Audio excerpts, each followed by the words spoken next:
Korang tahu tak, pasport Malaysia adalah pasport yang nombor 3 paling power di Asia. Masih sedikit agak kecewa dengan semua birokrasi di Indonesia karena orang Indonesia yang turis kononnya tapi nggak pulang-pulang, malahan terus tinggal dan bekerja.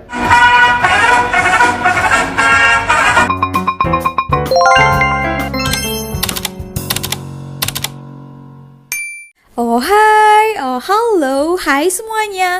Apa kabar teman-teman? Semoga senantiasa kalian dimanapun berada tetap dalam keadaan sehat ya, semangat. Dan Sari doakan semuanya dilancarkan ya, pekerjaannya dipermudahkan segala urusannya. Amin. Teman-teman, baiklah, kali ini kita mau bicarakan tentang paspor. Nah, dokumen ini yang paling kita perlukan kalau kita mau berpergian ke luar negara kan, mesti harus ada paspor. Tahu tak kalian, paspor Malaysia adalah salah satu yang terkuat juga, powerful paspor. Mesti ada sebab-sebabnya lah ya, kenapa Malaysia yang dipilih, kenapa bukan negara lain-lain juga. Tuh hari juga pernah Sari bahas, Malaysia paspor adalah di antara paspor terkuat ya di negara-negara Islam di dunia ini. Secara generalnya kita akan mendengar sekarang kedudukan di tahun ini, kedudukan di tangga keberapa ya. Mari kita simak video ini, mana tahu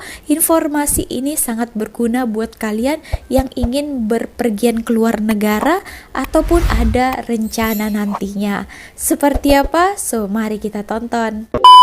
Korang tahu tak, pasport Malaysia adalah pasport yang nombor 3 paling power di Asia. Bermakna kita ada banyak negara yang kita boleh masuk dengan pasport Malaysia tanpa memerlukan visa. Setakat ini ada 118 buah negara dalam dunia ni yang kita boleh masuk tanpa visa, sama ada visa on arrival ataupun ETA ataupun visa yang kita kena apply dari awal. Antaranya adalah negara-negara Balkan. Kita boleh masuk tanpa visa generally untuk tempoh 90 hari kecuali Serbia. Untuk Serbia kita kena apply visa. Yang lain-lain kita boleh masuk visa free. Ada 30 buah negara yang kita kena apply visa. So, tidak termasuk 44 buah negara yang kita kena apply visa on arrival. So, nak pergi mana? Negara menunggu kita tanpa perlu apply visa. Malaysia's passport strength is number 9 in the world, meaning that we could visit around 168 countries. But my absolute favorite thing is that when you open the passport and you turn to the first page, it says this: "We don't recognize Israel."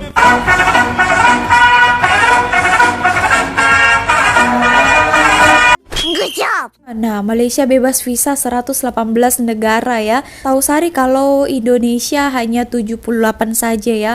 That's why ya teman-teman, kalau kita pasangan Indonesia Malaysia gitu ya, mau berpergian ke luar negara, contohnya mau jalan-jalan kita macam ke Dubai gitu ya, susah sikit ya. Satu pasangan macam Sari itu harus apply visa, satu husband Sari itu dia tinggal pergi saja. Itu ya base-nya diantaranya mempunyai paspor terkuat ini. Sejak kapan kalian tahu bahwa paspor Malaysia ada aturan tidak berlaku berkunjung ke Israel? Ini Sari tahulah ya. Sari itu hari pernah juga review paspor Malaysia dan juga Indonesia.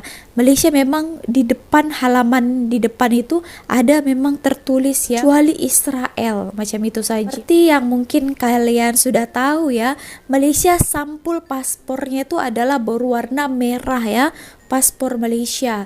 Nah, kalau Indonesia paspornya warna hijau, hijau Tosca. Tak kalian, di Malaysia bukan hanya paspor merah saja, tapi ada pernah Sari lihat ada satu paspor sempadan ya. Atau pas sempadan gitu, macam serupa paspor lah ya, berwarna biru. Nah, kira-kira apa yang membezakannya ya? Kalian di sini ada yang punya ke teman-teman? Nah, macam ini penjelasannya. Kenapa ada Malaysia pasport biru ada lah merah je? Okey, mari kami tunjuk ya supaya terang, jelas dan lebih bersuluh. Okey. Ini pasport normal. Semua orang Malaysia boleh memiliki pasport ni, boleh keluar negara yang di negara-negara yang dibenarkan Macam Malaysia ni banyaklah negara yang dibenarkan. Dan manakala pasport warna biru ni kita panggil sebagai pas sempadan. Kita tak panggil pasport. Dia tulis itu pas sempadan dan juga border pass lah bahasa orang putih. Lepas tu pas sempadan ini hanya boleh dikeluarkan kepada orang yang beralamat di negeri Perlis, Kedah, Kelantan dan juga Perak Utara sahaja. Selain daripada negeri ni tak boleh. Okey, sebab nama pun pas sempadan, of course lah dekat sempadan. Takkan nak pergi bagi dekat orang Tapoh pula, jauh menhalau tu. Lepas tu dalam ni ditulis sendiri. Hak mana buta huruf tu tak tahulah. Dia tulis sini harga dia RM10 sahaja. Okey, boleh tahan selama 1 tahun. Selepas 1 tahun dia dah expired, maka hampa kena buat yang lain lah. Okey, so bahagian mana sahaja yang hampa boleh pi, dia ada peta dalam ni. Hak mana yang geography field tu, sadaqallahul azim lah. Tapi kami cerita pi lah, kesian kat hampa kan. So dekat sini dia tulis pas sempadan ni hampa boleh pi sampai ke kawasan Satun, Songkla, Patani, Yala dan juga Nalatiwat. Manakala kalau lah orang yang daripada Thailand mau masuk Malaysia pula, dia boleh pi sampai tu Perlis, Kedah, Perak Selatan dan juga Kelantan. Okey, ini pas sempadan. Harga dia RM10 saja, RM10 saja ni. Ini pasport pun boleh. Tak ada tanya pula kena pakai border pass saja ke? Tak boleh pakai pasport ke? Pasport boleh masuk, border pass boleh masuk dengan syarat hang mai daripada negeri Perlis, Kedah, Perak Utara dan Kelantan. Oh, gitu ya. Semoga menjawab soalan. Terima kasih.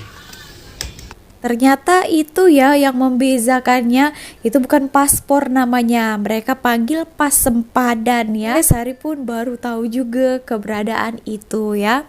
Oke teman-teman, nah itu hari Sari mau cerita sedikit lah ya pengalaman husband Sari ketika membuat paspor Malaysia. Memang sangat-sangat senang ya teman-teman, mudah kalau kita terlebih dahulu.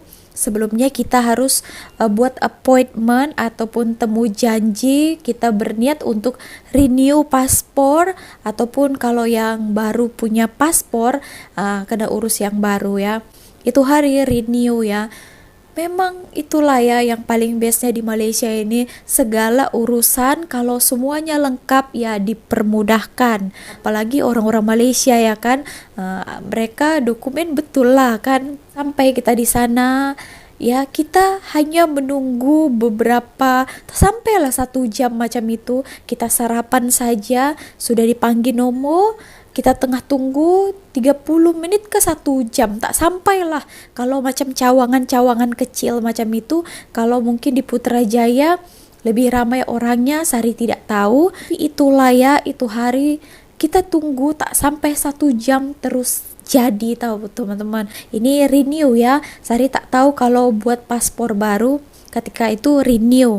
Nah, sangat set cepat sangat gitu. Nah kalau di Indonesia ini kita hanya mau sharing saja ya, disebabkan nenek Sari pun ada rencana mau datang ke Malaysia lagi jalan-jalan, sebab itu hari pun sudah pernah jalan-jalan tapi paspor itu sudah mati.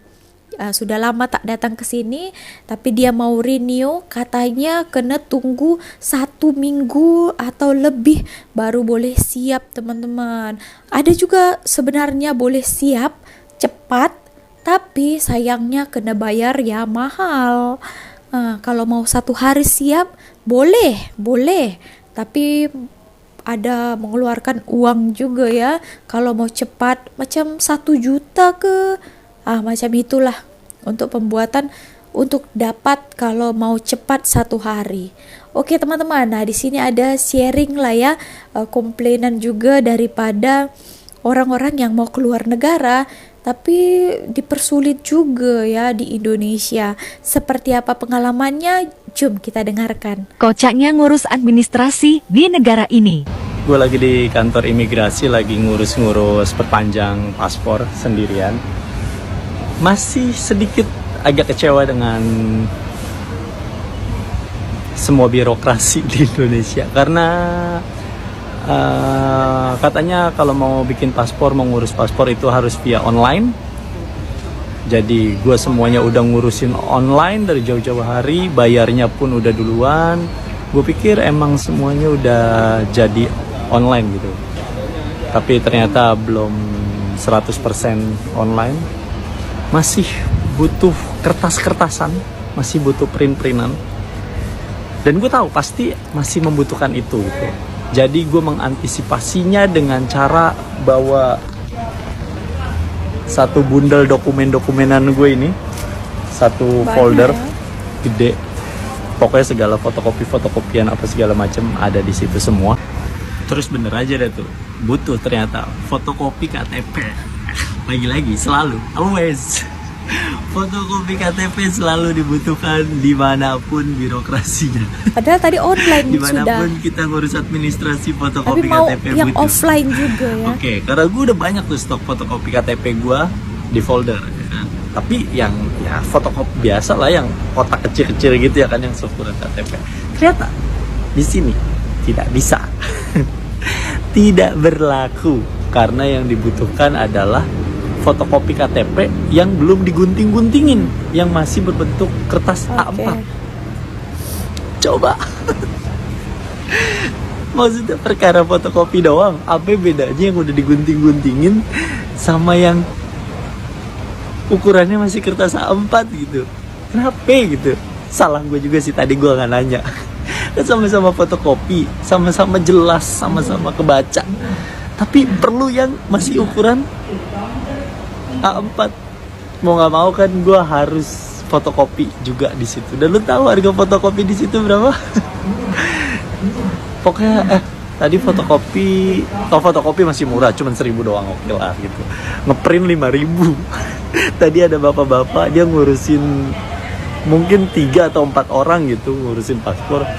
Fotokopi sampai, pokoknya ngurus fotokopian dan ngeprint sampai 46.000. Itu mah bisa ngerjain tugas skripsi tuh kalau lo fotokopi atau ngeprintnya di Ben Hill. Maksud gue, apa bedanya fotokopi KTP yang udah dipotong-potong sama yang masih berukuran A4 belum dipotong, ya Allah. Tapi nggak cuman keburukannya. Di sini Sari mau tambahi sedikit juga ya. Kenapa juga ya alasan paspor itu ada yang terkuat, ada yang terlemah, ada urutan-urutan paspornya. Ya mungkin ada juga salah satu di antaranya yang itu Sari tengok ya, katanya tentang hubungan negara ini ya. Tentang hubungan baik negara ini kan ke negara lainnya, juga pelancong-pelancongnya yang datang ke negara lain itu, adakah mereka itu di sana itu hanya melancong ataupun urusan lain-lain, ada buat hal itu juga berpengaruh kepada peringkat-peringkat paspor kuat atau tidaknya. Ini ada satu lagi ya, baru-baru ini ya Indonesia juga dipersulit juga untuk masuk ke Thailand. Nah, disebabkan ya ramai juga orang-orang Indonesia sekarang itu ke Thailand untuk belanja, memang untuk tujuan just tip, jasa titip ya, belanja-belanja barang-barang di Thailand itu dibawa masuk ke Indonesia balik. Dan ada juga terdapat beberapa orang itu yang di sana itu bekerja, ada juga yang di sana itu ya mereka buat hal ya. Contohnya pernah Sari dengar kejadian datang daripada Indonesia ke Thailand, ke Bangkok hanya untuk mencopet ataupun meragut. Nah bayangkan ya, apalah macam itu, mau jauh-jauh keluar negara tujuan melancong, ini malah yang tak baik pula. Ada persyaratan terbaru orang Indonesia datang ke Thailand. Hanya persyaratan ini juga sama ya terhadap orang Indonesia ketika masuk ke Malaysia juga. Oke, ini ada dari staf KBRI, Kedutaan Besar Republik Indonesia di Kuala Lumpur untuk menyatakan hal ini. Seperti apa? Yang lagi rame, yang lagi viral dan lagi heboh banget, aturan terbaru masuk ke Thailand. Sekarang masuk ke Thailand hampir mirip dengan persyaratan masuk ke Malaysia, khusus bagi orang Indonesia. Kenapa kayak gitu nanti saya jelasin. Sekarang kalau my friends orang Indonesia mau ke Thailand, persyaratannya adalah 1, paspor yang masih hidup lebih dari 6 bulan. 2, tiket pergi ke Thailand dan pulang atau ke tiket kembali ke negara asal. Belum pergilah. Kemudian juga harus ada bukti booking hotel selama tinggal di Thailand. Dan yang terakhir adalah uang cash. Kalian wajib menunjukkan punya duit yang cukup saat kamu tinggal di Thailand. Ini pun sama terjadi dengan aturan masuk bagi warga negara Indonesia ke Malaysia. Kenapa? Nah ini nih, karena banyak oknum orang Indonesia yang turis kononnya, tapi nggak pulang-pulang, malahan terus tinggal dan bekerja. Ini sebabnya. Kalau kalian nggak rubah habit kayak gini, karena kelakuan beberapa golongan menjadi efeknya ke yang lain-lain, ya nggak sih? Kalau warga negara Indonesia selalu seperti ini, pakai turis visa kemudian kerja, lama-lama untuk pergi ke seluruh dunia akan susah juga. Gimana? Please ubah habit, melancong jadi melencengin. Nah itu dan nasihat juga ya, mencontoh umpamanya satu titik nila rosak susu sebelanga, macam itu kan. Akibat perbuatan beberapa oknum, beberapa orang, bukan hanya beberapa saja yang macam itu ya, banyak tujuan melancong tapi akhirnya bekerja. Tapi bukan semuanya maksudnya Sari macam itu, tapi hampir terkena semuanya jadinya.